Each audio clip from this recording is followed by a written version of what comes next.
On Friday afternoon, Doug Jones, the Alabama Democrat running against the Republican Roy Moore for Jeff Sessions' former Senate seat, was stuck at home, snowed in by a light dusting in the Birmingham area, working on his honey-do list. The election is Tuesday. It's so unusual, this snow in December, he told me over the phone, laughing. Kind of like a Democrat in Alabama, right? A Democrat seeking statewide office in Alabama is at a natural disadvantage, but Moore would seem to have his own obstacles to overcome. Among them his removal not once but twice from the Alabama Supreme Court for ethics violations, his financial abuse of his own charitable foundation, his recent remark that things in America were better when slavery was law, his alleged history of pursuing and molesting teenage girls. Nonetheless, the betting markets currently give Moore a 78% chance of winning. They gave Hillary Clinton an 80% chance of victory last November. Friday afternoon notwithstanding, Jones has been scurrying around his state in the final days of the campaign to avoid losing to an accused child molester. "I'd hoped to get down through the Black Belt today, ending up in Mobile late this afternoon for an event with some phone bankers and canvassers," he said. "Tomorrow, I'll try to get back into Selma, then Montgomery, then Birmingham, for High Street Paul and the Broken Bones concert tomorrow night." On Sunday, Jones will attend an event with Cedric Richmond, of the Congressional Black Caucus. As for Monday, he said, "I wouldn't be surprised if they keep me here in Birmingham. There are a lot of votes here. It's my county, my home. They know me." Making sure that enough people know him is one of Jones's larger hurdles as a candidate. The race has been almost entirely about Moore. Most of the focus has been about him, for sure, Jones acknowledged. "When I do radio and media, I try to talk about education and jobs. How I'm a hunter and I support the Second Amendment. I'm for strong military defense. How I did a lot as a prosecutor to protect communities in this state. But the media doesn't always let us focus in on that. It's, well, Steve Bannon said this, or Roy Moore said that," Jones added. "There are just so many things he's done.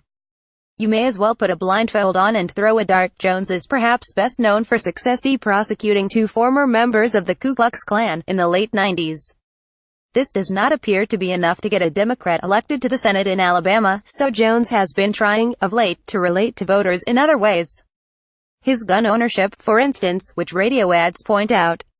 Jones wouldn't say exactly how many he owns, though he described a wide variety. "I have an assortment of shotguns that I love to bird hunt with and turkey hunt with," he said. "Rifles that we hunt deer with. Pistols that we go target shooting with. My youngest son and I enjoy hunting and just getting out at a range and shooting." He went on, "We've got a fairly large collection of old military-style guns, a Springfield 1907 and a .30 caliber carbine and a French Moss. We've got about 4 or 5 military guns that we'll take out and shoot. A Browning semi-automatic. We kind of play with guns, and I enjoy it." I asked Jones what he made of Moore's fondness for open carrying. "Somebody that gets out on stage and pulls out a little bitty gun," he chuckled. "Let me tell you, absolutely, I could outshoot him. Maybe that's the way to settle this, since he won't debate me.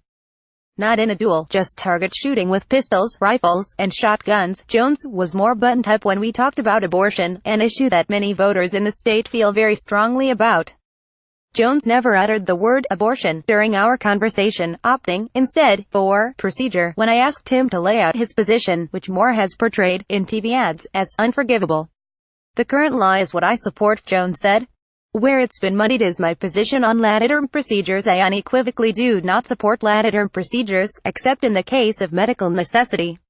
He went on, "I think the extreme view on this issue is Roy Moore's. He would criminalize it even in the case of rape, incest, even with the life of the mother in jeopardy." Jones acknowledged that it was a tricky topic. "It's always a challenge, talking about this issue, but I think we've met it. We'll see what happens." As for going after Moore on the credible, on-the-record allegations of UAL misconduct and molestation leveled against him, Jones has been inclined to let those charges speak for themselves. "They came at a time when my schedule had been killing me for about 2 weeks," he said. "I was just losing my voice. I was able to kind of rest a little bit and not have to go out there all the time.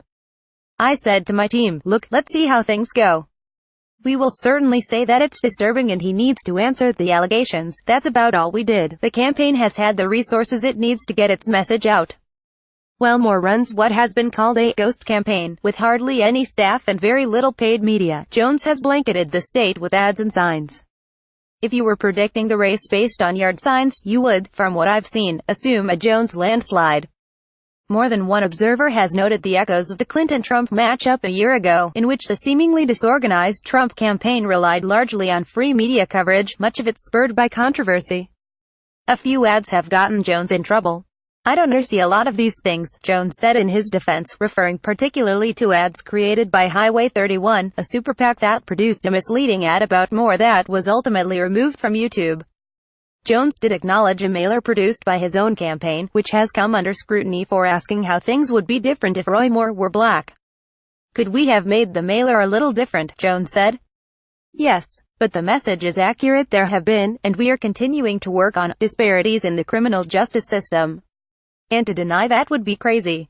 I worked as a prosecutor for a long time. And there's disparities in the system. I know that. There's a double standard." He added, "Every campaign, you do what you think and move on when there's a hiccup. I don't think our hiccups have been anywhere near as bad as Roy's.